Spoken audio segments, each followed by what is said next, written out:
Tonight, we're very pleased to welcome Alexi Velez. She is an attorney for the ACLU, and she's here tonight to talk about something that's very important to many of us, which is protecting immigrants' rights. This is really wonderful to see. So normally when I give an immigrants' rights presentation, I'm speaking to smaller community groups of people that are directly impacted by some of the things that are going on right now. So a lot of what I'll talk about is what you should do if ICE comes to your door, what you should tell your children to do if you get stopped by law enforcement in the car, and some people in your family might not have any lawful status. We do a lot of work around that, and a lot of people in New Jersey are really concerned about those particular issues right now.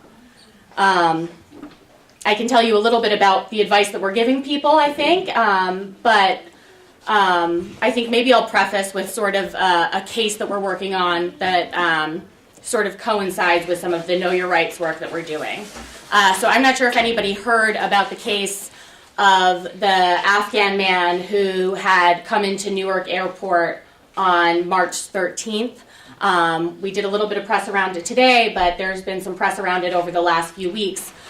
This is a client that we're representing with the International Refugee Assistance Project. He had worked for the United States government overseas, and as a result of his service to the United States, he was threatened by the Taliban. He suffered physical violence and threats of further violence, so he got a special type of visa that the government created just for people like him.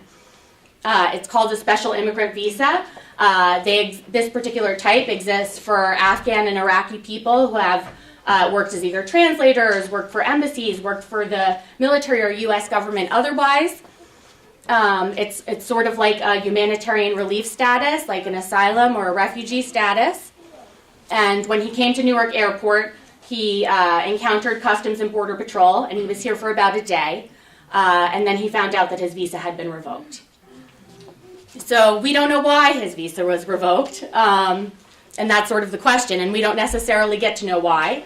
But he was detained, like I said, for a day before that happened. He was not allowed access to counsel, so we didn't get to go talk to him. Finally, after a day, my colleague Jean LaCicero, who is our deputy legal director, was able to get access to him in the detention center. The plan of the government at that time was after they revoked his visa, they were going to send him immediately back to Afghanistan.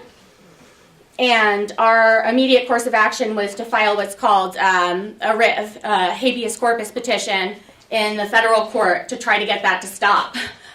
So basically, it's our emergency legal action to try to say, wait, hold up, we need to figure out what's going on here. The district court said no. So we were really nervous. We only had a few hours left. What we decided to do then was file an emergency appeal. So we went to the Third Circuit and we said, please stop. We need some judicial review of what's going on. We weren't very optimistic, but we were lucky. So the Third Circuit said, we're going to give you a stay of the removal. And we have a little bit of time, right? So that's sort of the situation that we're in right now. What that means, we don't really know. So right now, the particular client's visa is still revoked. He's basically in jail. He's in the detention facility in Elizabeth, New Jersey. Because of what happened, the government said they were going to put him in asylum proceedings, basically, an expedited asylum proceeding. The asylum officer that interviewed him said, he meets the first step for asylum. He's in danger if he goes home. We believe that. That was no surprise. He sort of had a relief that was predicated on that in the first place. But we don't know why the visa was revoked. So we're sort of in a situation that he might go through these immigration proceedings, but we really don't know what happens. And what we're trying to assert as the American Civil Liberties Union is that even though he might not have the full panoply of rights that a U.S. citizen might have, he has some due process rights, right? He should. He served our country for 5 years overseas, and he put his life in danger to that end. And, despite being an immigrant, he still has rights, and the court should intervene when he's facing an injustice. So that's the litigation end. And then the community education end is partly what I'm doing today, but usually, like I said, that involves going into churches where we're talking, where I talk directly to immigrants about what to do in situations where you might be living in the United States but perhaps are undocumented. So what advice do I give to particular people in those situations? It's a hard question. So a lot of people will say, my children are citizens, maybe my partner is a lawful permanent resident and has lawful status. What do I do if ICE comes to the home and serves a warrant and wants to take me into detention? Sort of how do we prepare our family? Right now it kind of feels like triage a little bit in terms of the work that we're doing in terms of community education. So what we're saying is that you could potentially be picked up, especially if you had ongoing removal proceedings and maybe you didn't appear before the immigration judge, if there's already an order of removal. In those situations, you can do things to sort of be proactive and prepare your family. So you can talk to your family members about your rights to not let people into the home if they come knocking on the door. You can make temporary guardianship agreements for your children if that's something that unfortunately, you have to plan for. You should have medications ready for your family. You should have an emergency plan of action. And that's sort of the hard conversation that, that we're having out in the community right now. In addition to that, sort of a lot of other things are in flux in terms of civil rights as well. So we're doing a lot of work in that area, or in all areas. Like some of the candidates we'll probably talk about. We also do work to try to end mass incarceration. We probably have a slightly different stance in that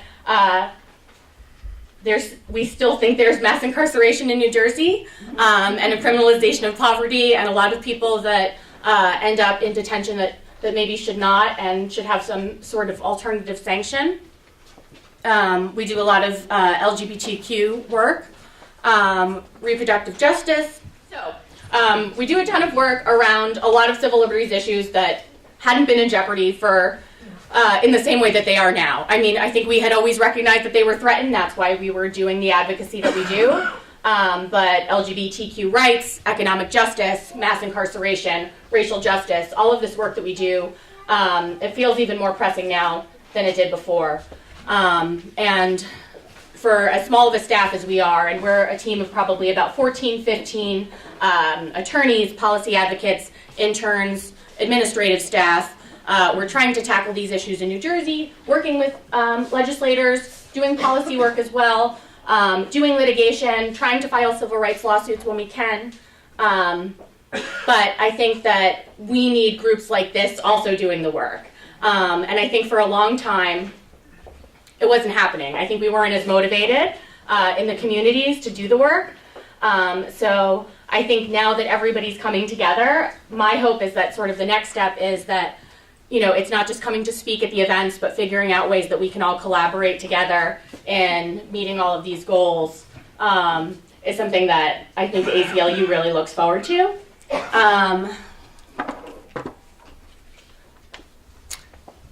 And I think, yeah, please. A quick question. When you talk about mass incarceration, I'm not sure that our stance is typical or that we feel differently than most. Like, who are they?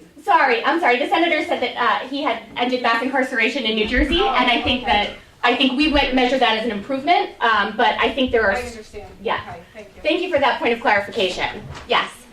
Do you have any programs to train volunteer attorneys to help with immigrants who are detained or anything like that? That is an excellent question. So in terms of, particularly in terms of immigration detention, I'm not sure that we're ready to utilize volunteer attorney resources that way, since immigrant justice is something that we've sort of handled more on the habeas side, less on the detention side.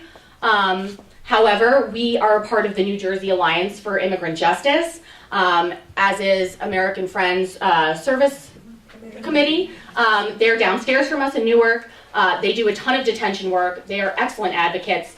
I think that to a certain extent, if people have that sort of immigration experience, we would try to partner them with attorneys that could work with them best.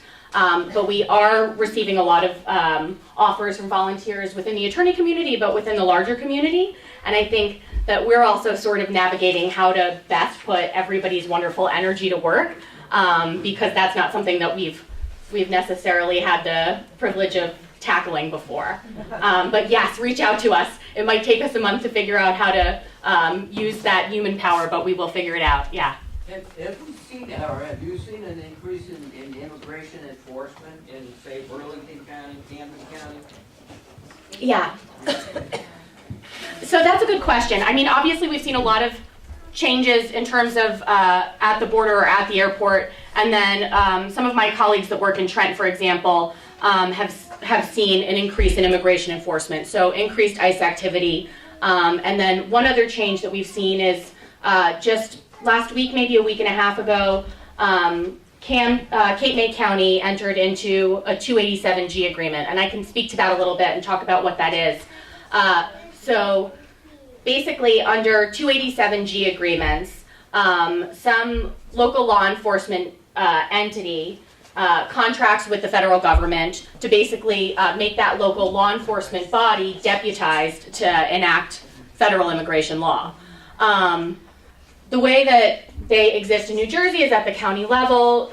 Cape May County is now the fourth, and instead of having police officers basically enacting ICE directives, they're training people to work inside the detention facilities, so inside the county jails, basically.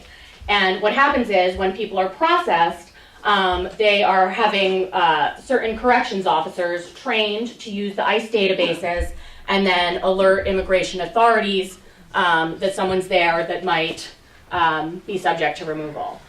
The problem with that is that, I mean, not everybody who's in these county jails is in there for anything even remotely close to malfeasance. So one of the things that I do is I do a lot of work around the criminalization of poverty. So I look at debtors' prisons and the way that people might end up in jail for inability to pay traffic tickets, for example.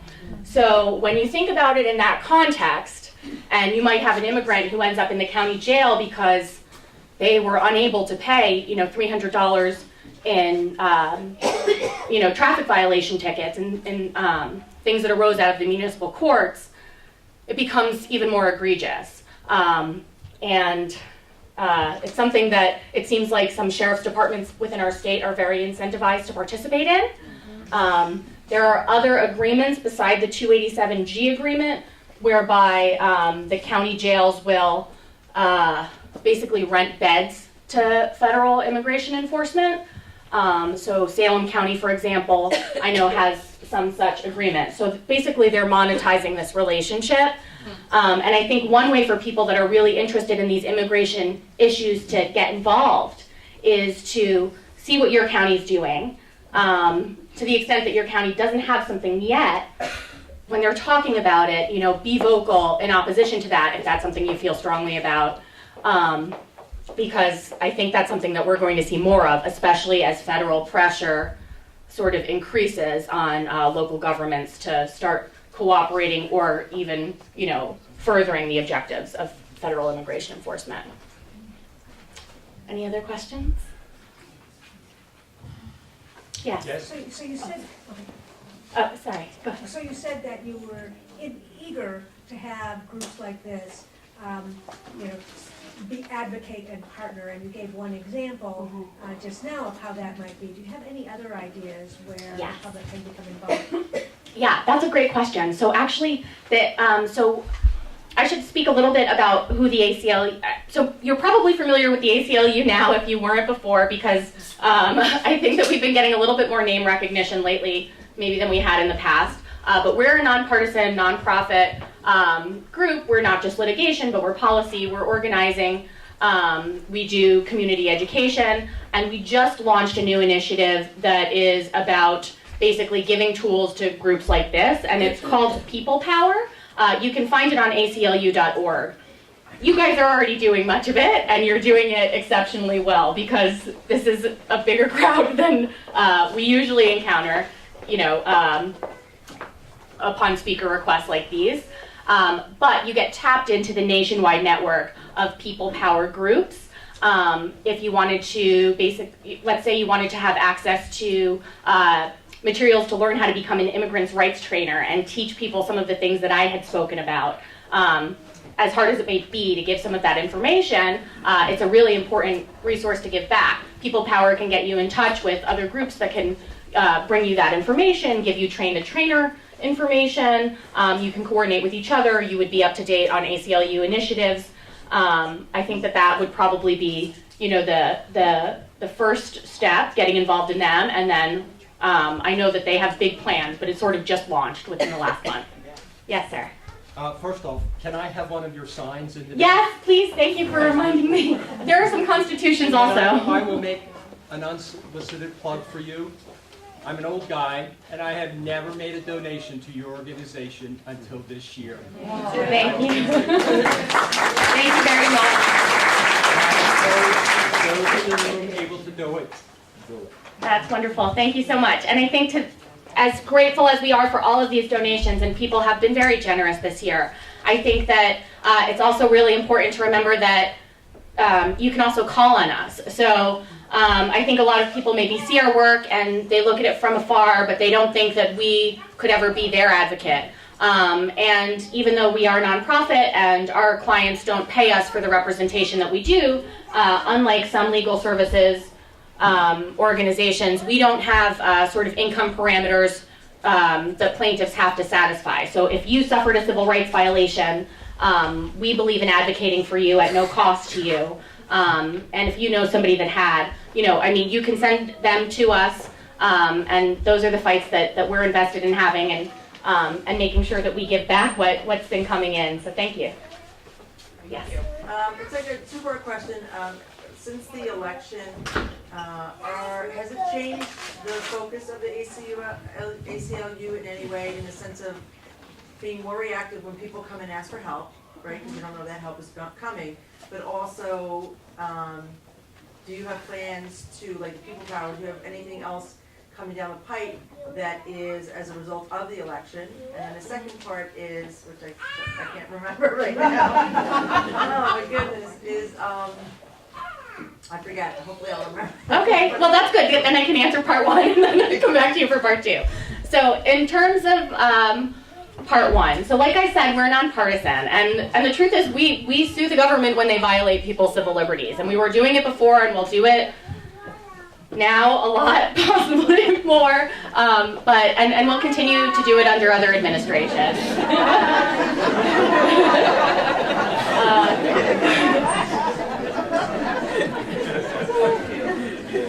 But I think that one thing that's really important to remember is that there's a lot happening now, but it was always sort of necessary to be a watchdog for our civil rights. So when we get intake calls, I'll say that besides the immigration concerns, which are different and heightened and seem exponentially more pressing maybe than some of the other work that we were doing, for example, ACLU is famous for advancing free speech rights of everyone. We feel really strongly that if we don't defend the First Amendment rights of the least of us, that all of us are in jeopardy of losing our First Amendment rights.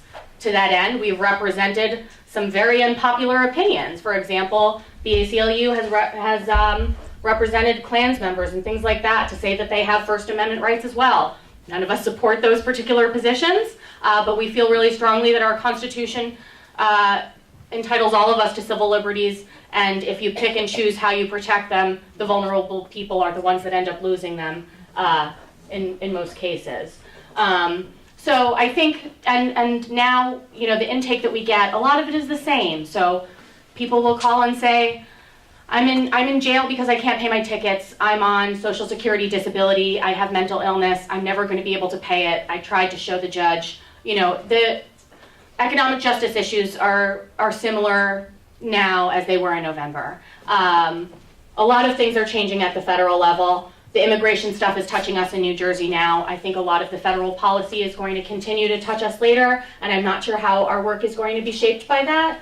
But I think there was always civil rights work, and the biggest change sort of in terms of the way we're channeling our resources right now has been trying to get more immigration services on the ground, especially in the federal court. So American Friends, AFSC knows how to do the detention work, but ACLU is particularly adept at doing the habeas and civil rights work that sort of helps to stop removals so they can do their great work before the immigration judges. So those partnerships and that sort of work is really where I'm seeing the biggest shift in priorities right now.